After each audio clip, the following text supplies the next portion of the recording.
ආයිබෝවන් අද තුගල සාදරෙත් පිළිගන්න travel විත් chef YouTube channel එකට.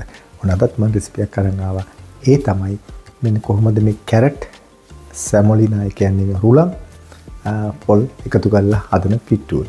ඉතින් මේක සාමාන්‍ය unusual එකක්. ඔයගලන්ට මීට කලින් හදලා නැති වෙන්න පුළුවන්. විශේෂයෙන් කැරට් දැම්මත් නම් රුලම් වලින්. මේකට පිටි මම පාවිච්චි කරන්නේ නැහැ. පාම් පිටිවත් හාල් පිටිවත් මේකේ මම පාවිච්චි කරන්නේ මෙන්න මේ රුලම්. ඒක සැමොලිනා පිටට ඉන්න එක දන්නවා සැමොලිනා වලින් තමයි පාවිච්චි කරන්නේ. ඒකට මම එකතු කරන කැරට් එකතු කරලා තමයි මම මේක හදන්නේ. ඉතින් හරිම සිම්පල් එකක්. නමුත් හරි ගුණාත්මක එකක්. ඉතින් අපි ඒකයි මම අද ඔයාලට ඒකත් ඔයගොල්ලොත් එක්ක ෂෙයා කරගන්නේ. අපි බලමු කොහොමද ඒක හදන්නේ සහ ඒකට අවශ්‍ය මොනවද මේ අමුද්‍රව්‍ය කියලා. ඉතින් මේ තියෙන්නේ පොල් තමයි. මේක මම ඩෙසිකේටඩ් කොකනට් එක තමයි මේ පිටට ඉන්න ඇට තියෙන නිසා මටත් එච්චර මේක තියෙන්නේ. නමුත් ෆ්‍රෙෂ් එක මට ගන්න හොයාගන්න පුළුවන්. නමුත් මම මේක හැමෝගෙම පහසුවටක තමයි මේ වීලි පොල් එක ගත්තේ. ඒකට වතුර ටික උණු වතුර දාලා මම මේක සොෆ්ට් කරන් තමයි තියෙන්නේ. ඊළඟට ඔයගොල්ලෝ දන්නේ නැති මේ තියෙන්නේ රුලන් එක. මේ තියෙන්නේ මේක මම ෆයින් එක කරන් තියෙන්නේ. ඒකෙන් අරගෙන තියෙන මෙතන ග්‍රෑම් 200 මේ ග්‍රෑම් 400 ප්‍රමාණයක්. ඊට පස්සේ මෙතන කැරට් තියෙනවා හීනියටම මම ග්‍රේට් කරලා අරන් තියෙන්නේ. ඊළඟට මට අවශ්‍ය වෙන ලුණු අවශ්‍ය නම් වතුර ටිකක් ගන්න පුළුවන්. වතුර ටිකක් එකතු කරගන්න ඕනේ නැහැ.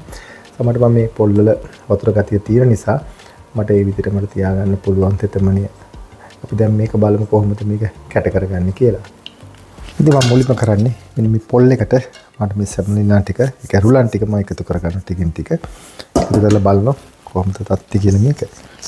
මොකද අනිවාර්යෙන් මේක කැට වෙන්න ඕන නිසා නැත්නම් වතුර ටිකුත් අපිට එකතු කරගන්න පුළුවන්. මේ පොල් එකට තමයි මේ හැමදේම එකතු කරගන්නේ. ඊට පස්සේ මම මතක කරන්න ඇති මුලින්ම ලුණු එකතු කරගන්න ඕනේ. 1 ටීස්පූන් එකමාරක් විතර මේකට එකතු කරගමු. ඊට පස්සේ මේක කැට කර ගැනීම තමයි වැදගත් වෙන්නේ. ඊට පස්සේ මම මේක එකතු කරගන්න මේ කැරට් මොකද කැරට් වල තෙතමනිය තියෙන නිසා ඒ නිසාත් මේක ඉක්මනින්ම කැට වෙන්න බලනවා.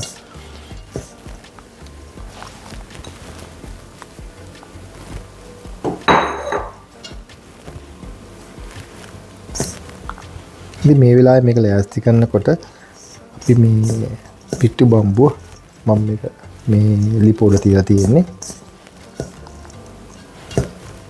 ඔබ දෙක ඉක්මනින් රත් වෙන්න ඕනේ. හොඳට වතුර එහෙම නටලා තියෙන්න ඕන නිසා ඒක හොඳින් කලවම් වෙන්න ඕනේ. මොකද හරියට පදම හදා ගන්න ඕනේ. මොකද නැත්තම් මේක වැඩි හරියන්නේ නැහැ මේ විදිහට. ගොඩාක් තෙත වගේ වෙනවනම් අපිට පුළුවන් තව සෙමොලිනා ටිකක් එකතු කරගන්න. රුලන් ටික එකතු කරගන්න.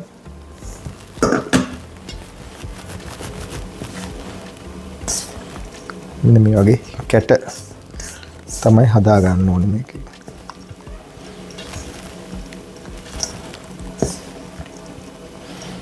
සමහර අය මේක පොඩ එකතු කරලා කරනවා. ඉතින් නමුත් මට අර පුරුද්දට මම අර වැඩි ප්‍රමාණයක් කරන්නේ. ඔයාලට පේන්නේ නැති මේක හොඳට කැට වෙලා තියෙනවා. ඉතින් මොකද මෙන්න මේ විදිහට ලස්සනට කැට වෙලා තිබුණාම තමයි මේක ලේසි වෙන්නේ වැඩේට. දැන් පිට්ටු බම්බු හොඳටින් රත් වෙලා ඊට පස්සේ මෙන්න මේ වගේ හුමාලි රෙඩියුස් වෙන්න ඕනේ. කියන්නේ මේක ලෑස්ති කියලා තමයි මේකෙන් සඳහන් වෙන්නේ. දැන් මම මේක අරගෙන මේකට පිට්ටු ටික පුරවන්න හදන්නේ. ඉතින් මම මෙන්න මේ විදිහට තියා මේ යටින් හට් මේ ප්ලේට් එකක් තියාගෙන තමයි මම මේක පිල් කරන්නේ. හේතුව සමහරට වැටෙන්නත් පුළුවන් නිසා. ඉතින් මේක මේ විදිහට ඔක්කොම දාගන්න.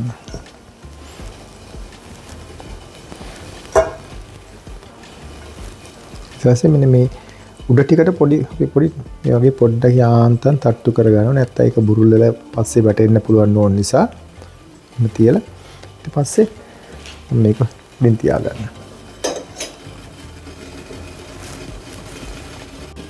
ඊළඟට ඔයගොල්ලන්ට බලා ගන්න පුළුවන් පිට්ටුව රෙඩිද කියලා. මෙන්න මේ වගේ අර සිදුරු වලින් උඩ සිදුරු වලින් හුමාලි මේ විදියට එන්නේ. මොකද ඒකත් එන ඒක ආපු ගමන් බාන්න බෑ. අඩු ගානේ තව විනාඩියක්වත් තිබුණොත් තමයි වඩා සුදුසු වෙන්නේ. මොකද ඒක හොඳින් අපිට ස්ටීම් වෙන්න ඕනේ ඇතුලේ සියල්ලම. මම දැන් අපි එළියට ගමු දැන් පිට්ටුව. ඉතින් දැන් මම මේ විදියට එළියට ගන්නවා. මේ බලන්න ලස්සනට එන හැටි. ඉතින් මේ විදිහට ලස්සනට ඇවිල්ලා තියෙන ඔයගොල්ලෝ මේ පැත්ත බලා ගන්න පුළුවන්. මේක ඉතින් ඔයගේ මම කීපයක් හදා ගන්න. ඉතින් මේ තමයි මම හදාගත්ත සැමොලිනා කැරට් පාවිච්චි කරලා හදන හොඳම ගුණාත්මකම පිට්ටු. ඉතින් බලන්න මම හිතන්නේ මේක ඔයගොල්ලෝ ප්‍රථම වතාවට වෙන්නේ නැති මේ සැමොලිනා වලින් හදන්නේ. ඉතින් මේ වගේ ගොඩාක් රෙසිපි තියෙනවා මම හදන්න. මම එක එකකට ඔයගොල්ලෝ කියලා දෙන්නම්. ඉතින් මේක හරිම රසයි හරිම ගුණයි. වර්ග තුනේ අපිට අවශ්‍ය වුණේ මේක රස එකක් හැටියට අපිට හදාගන්න පුළුවන් වුණා. ඔන්න ඔයගොල්ලෝ බලාගත්ත කොහොමද මෙන්න මේ පිට්ටු මේ වගේ සරලව දේශීයම ගුණාත්මක විදිහට හදාගන්නේ කියලා. ඉතින් ඔයගොල්ලෝ මම හිතන්නේ මීට කලින් හදලා නැති හැමෝම පාවිච්චි කරන්නේ හාල් පිටි. ඕන නැත්තම් පාන් පිටි පාවිච්චි කරන්නේ. ඉතින් ඒවා වලින් තොර පොඩ්ඩක් වෙනස් විදිහට තමයි මම ගොඩක් රෙසිපි තියෙන්නේ මගේ ළඟ. ඉතින් මම ඉදිරියේදී කේකට ඔයගොල්ලන්ට ගෙන එන්න. හිතනවා මම හිතනවා මේ වීඩියෝත් අද බොහෝ දේ ඉගෙන ගන්න නැති කියලා. නැවතත් මෙවැනිම අලුත් වීඩියෝ එකක් හම්බෙනතුරු අදට ගිහින් එන්න. ඔබට සුබ දවසක්. ආයුබෝවන්.